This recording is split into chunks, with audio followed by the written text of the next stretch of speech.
Soumi, owner phone பண்றாரு, என்ன சொல்றதுன்னு தெரியல. என்ன சொல்லணும்னு எனக்கு தெரியும், கொடுங்கப்பா நான் பேசுறேன். அங்கிள், எங்க அப்பா நாளையில இருந்து வேலைக்கு வர மாட்டாரு, நீங்க வேற ஆள் போட்டுக்கோங்க.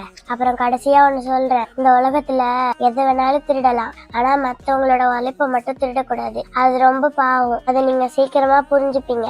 Good bye. தீக்ஷா, என்ன இப்படிலாம் பேசுற? அப்படிலாம் பேசக்கூடாது, ரொம்ப தப்பு அது. பின்ன என்னம்மா, நானும் ஒரு வாரமா பாத்துட்டு இருக்கேன். அப்பா வேலை செஞ்ச காசு தானே கேக்குறாங்க. என்னமோ அவங்க சும்மா பணம் கொடுக்கற மாதிரி அவ்வளவு மோசமா ட்ரீட் பண்றாங்க. இப்படிப்பட்ட ஆளுங்களுக்கு இப்படி சொன்னாதான் புரியும். கரெக்ட் தான்மா, இருந்தாலும் உனக்கே தெரியும்லம்மா, அப்பா உங்களுக்கு எவ்வளவு உண்மையா இருந்தாருன்னு. எப்ப டியூட்டி சொன்னாலும் டே நைட்டு பார்க்காம ஓடுவாரு.